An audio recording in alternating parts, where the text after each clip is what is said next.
Charles, what are you doing here? This is Bill. Aren't you supposed to be in Congress? I'm sending work-related emails. Is that James Comer? Looks like more evidence. You'd better preserve that.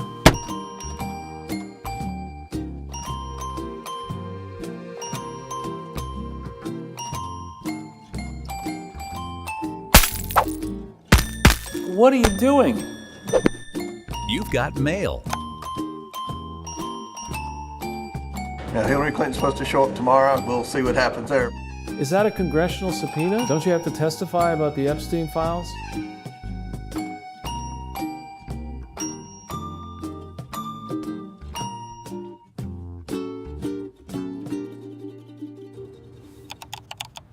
I don't know what you're talking about.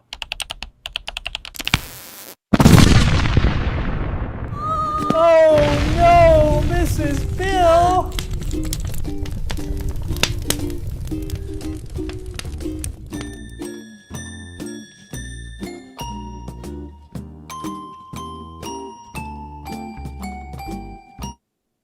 Charles, that was essentially the Terminator 2 of clay puppet animations, 8 years in the making. How are you? Well, that's great. I didn't get any sound though.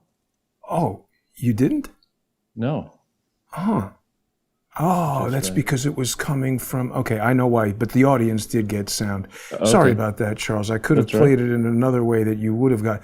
See, everything technical, it's so complicated, but basically you were back at the Chappaqua Data Center. I don't think you would really be able to enjoy it on the tiny phone screen anyway, so I'll release that later tonight on X, of course. But Hillary Clinton needing to appear before Congress, I was really burning the AI midnight oil to get that thing done in time for today's show, because there are indicators, perhaps, you know, the congressional testimony that's forthcoming and this disaster at the Munich conference, that perhaps finally, after decades, Charles, maybe the dummy Democrats are ready to give the Clintons the old heave-ho. Let's hope. Let's hope. That's. I mean, you couldn't tell, but I suppose. But I was laughing just without the sound. That was hilarious. But did you get approval from my agent to use me? Well, you know, it's very interesting because I was watching you here on the monitor and I could see at first you were like, oh, Jason's running this animation again. Then you were like, wait a minute, something looks a little different about it. And then you started to notice that it was a completely new iteration. So I'm so disappointed that you didn't have sound. I wanted to surprise you with that, but that's okay. I'll send it to you later. That's fantastic, Jason. Fantastic. So in this free broadcast, I think we really need to hammer a few things, a few very important things.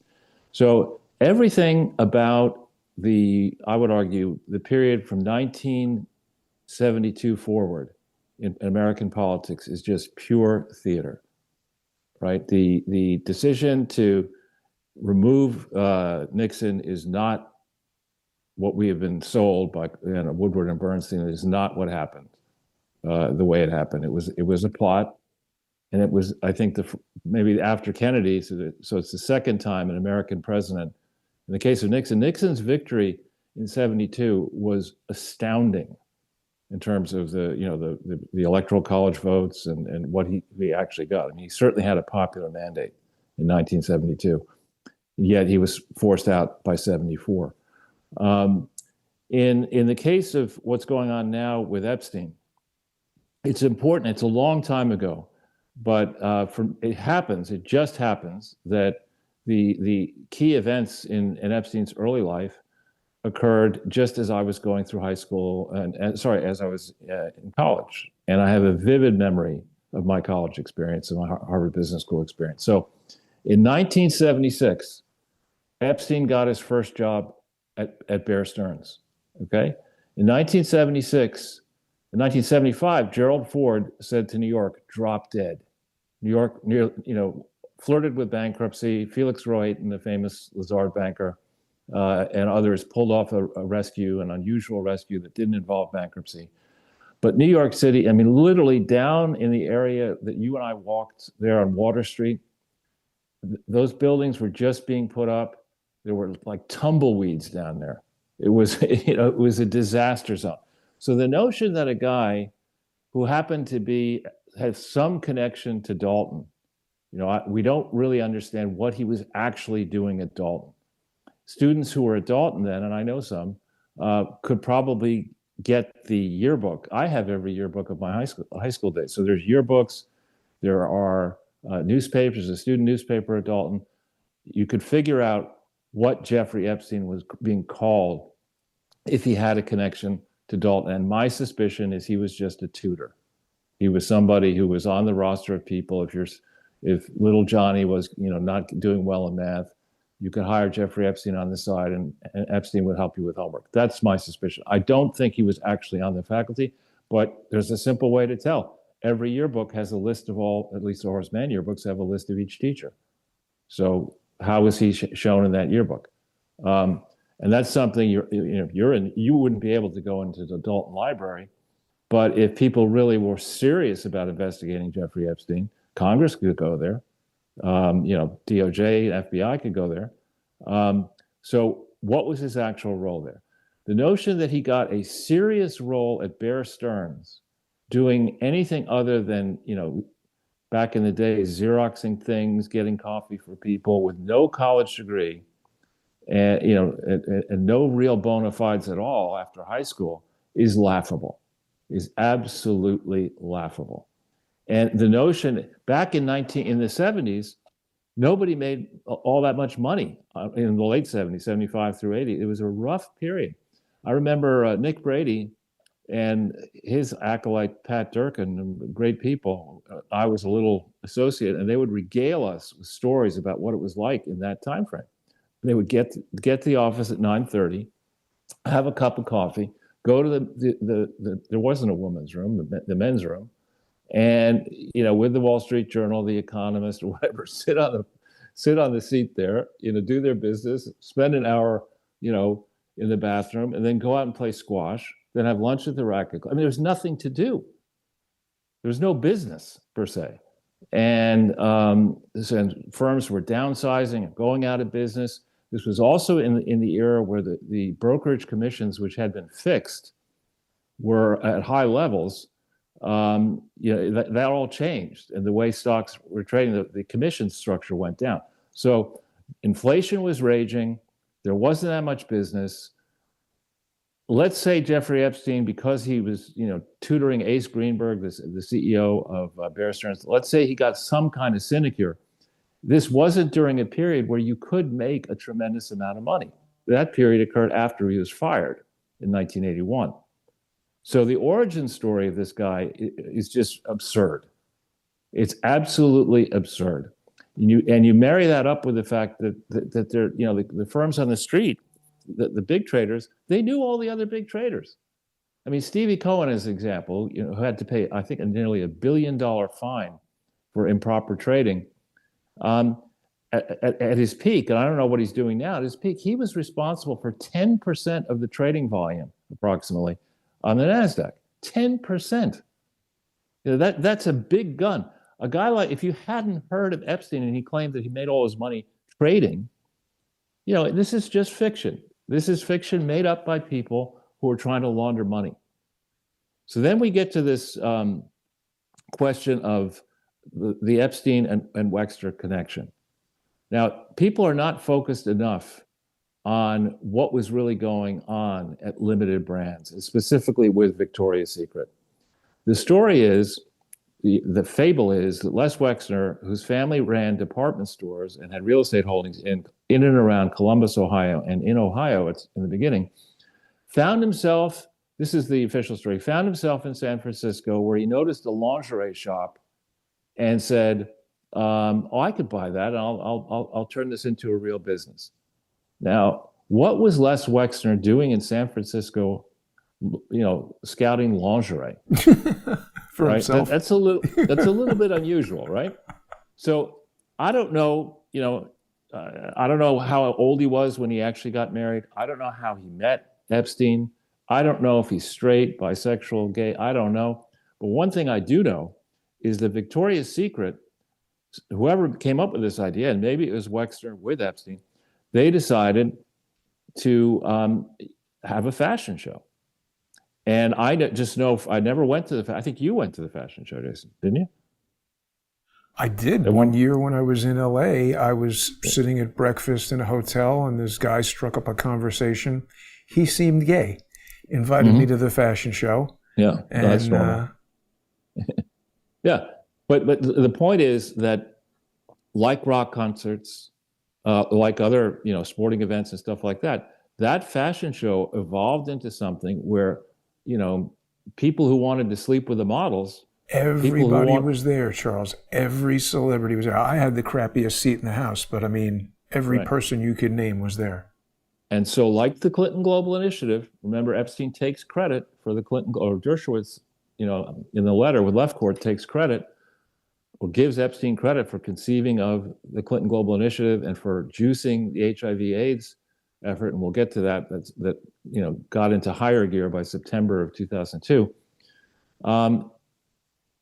The Clinton Global Initiative and the Victoria's Secret fashion shoot are closed events, meaning that Bill Clinton or his team decides who gets into the CGI and who gets seated at what table and who goes to what which cocktail party and after party and all that kind of stuff. He controls that, and somebody at Limited controlled who sat in the prime seat, who got to hang out with the models after and before, and those seats had economic value. On the one hand, so people were probably willing to pay to get, the best seats and to get with these models.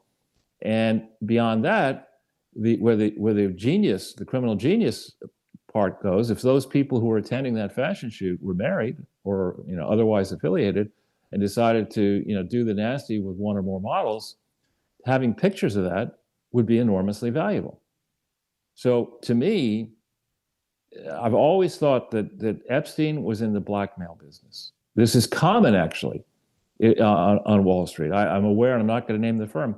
I'm aware of another firm, and it was not Dillon Reed, where a partner bragged to me that his way he cultivated business with getting these big name companies for a relatively small firm is he would wine and dine the CEO, introduce women into the equation, and he had a client for life. He bragged to me about this. So it's not as if Epstein, and that was in the early 80s, before Epstein, when Epstein was in Never Never Land, that vignette that I'm just telling you. And I was in the middle of one of the first $1 billion attempted leverage buyouts in 1983. So I have the check that our firm received, even though the deal didn't happen, for $1.5 million hanging on my wall over there. But anyway, so I think that the real period that we should examine here, if there's going to be an investigation, is 1976 to 1992. Specifically, how year by year, what were Epstein's tax returns? What did he claim he was doing? Congress can get all this information, but there is no legitimate avenue from where he was at Dalton or before Dalton to 1992, where he's suddenly meeting Bill Clinton, writing checks to the White House, whatever it's called, Preservation Fund, and eventually then starting in 2002. Now, I said I'd get to 2002. In 2002, now think about this. You're the former president of the United States.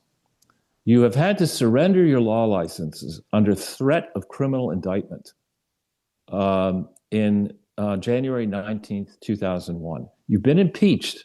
You're technically bankrupt.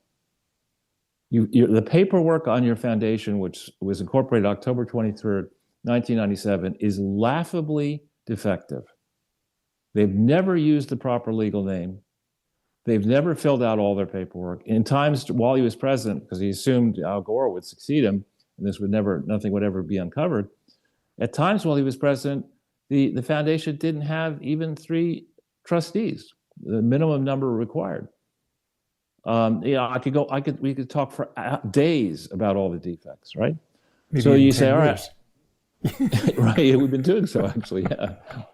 But it'll be 10 years in June. in fact. But in 2002, of all people in the world, how did Bill Clinton decide to avail himself of the use of Epstein's jet to go across Africa? Why did he pick actors, Kevin Spacey and others, to join him?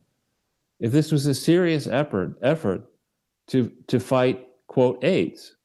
And this is before, again, another 10 years could be spent, talking about the very mission was just ridiculous, right? The person he decided to give the priority to organizing this thing was Ira Magaziner. Until very recently, I'd forgotten that your friend, and I'm joking here, Royce Lamberth, issued a scathing denunciation of Ira Magaziner for being basically a congenital liar under oath. Because the issue was the healthcare task force, which he ran with Hillary Clinton, another congenital liar, conducted all of its hearings in secret. Initially, they claimed that that was fine because everybody involved was a government employee. But it turned out that it was 500 people, and an overwhelming majority were not government employees, and all of them stood to benefit from whatever Hillary dreamt up with her crazed healthcare reform program. So Royce Lamberth issues a scathing denunciation in a lawsuit. It was some physicians group or doctors group suing, and I forget who was ordered to pay several $100,000 in legal fees. And the matter was referred for criminal consideration to who? To Eric freaking Holder. And Eric Holder decides late in '99 that there's no there there. He decides not to prosecute it, and then I would argue a crooked court comes back and says, the decision was wrong. The government employees were entitled to mount an aggressive defense, and while their defense was very aggressive, it wasn't inaccurate. So they overturned the Lamberth ruling in 1999. Why in God's green earth would you select Ira Magaziner with that record? And you've had to surrender your law license. So, if in a real discussion with a former head of state, even if they love Bill Clinton, you'd have to say, look, Bertie Ahern in Ireland, you want to sign this letter of intent with us, this memorandum of association for Ireland to give this entity, which by the way doesn't exist, 110 million euros if the second part of it is extended. But before we go much further into this, I need to explain that Bill is not an officer or a trustee of this thing. The organization doesn't exist. The Presidential Foundation has no authority to do work outside of a city park in Little Rock. It certainly has no authority to operate a procurement consortium for HIV and AIDS drugs. A procurement consortium for HIV and AIDS drugs, there's an on-point decision, is not a charity because all the drug companies are making money off the operation. It's certainly not a charity. It's a business development exercise. And by the way, Bill can't sign any documents until 2006 because he's had to give up his law license. And the guy who's doing all the intricate details of this procurement consortium is a congenital liar. So there's no real risk in giving us 110 million euros. I mean, this is preposterous on its face. And Epstein is at the center of it? There's in 2002 in the 990, there's no evidence of a non-cash contribution to fund travel. There should be. Right? There's no Clinton entity registered in New York. Right? Even though there's an office in Harlem beginning in August 2001. This is preposterous. And to say that, this international man of mystery, as the New York magazine refers to him, I think in the title of 2002, why would the President of the United States, former president, be intermingling with an international man of mystery? Why would you do that? It's not a good reason. And the talented Mr. Epstein, you mean? Yeah, the talented, whatever it is. But I think in the article, it refers to him as an international man of mystery somewhere. I could be wrong. It is talking about the trip with Kevin Spacey Right. on the Boeing 727. Yeah, this is the first moment that Epstein was in the real spotlight, as far as I know. And I have a bunch of the Epstein books. I looked through them yesterday after we spoke on the phone. Yesterday, and they all are Bud Light on the early origin period. Of Epstein, going from high school, not getting through college, Dalton, Bear Stearns, working for a fraudster, then setting up his own gigantic financial bounty hunting company. I mean, come on. It's just, you may as well say that he was the first, black person to become a Teutonic Knight, a German knight, which is another person associated. I mean, it's a preposterous story. It's like Folieri, with the surplus Vaticans. It's another one of these preposterous stories. And actually, in just breaking news, I can't check it off of X, but there is a report off of X that somebody has found in the file that the list of names, or some memo that says the list of names excludes targets of ongoing investigations. Yeah, I think they announced that. Yeah, so, and that does make sense, right? You're not supposed to, ongoing investigations, unresolved investigations are not supposed to be leaked to the press, or to anybody for that matter. So,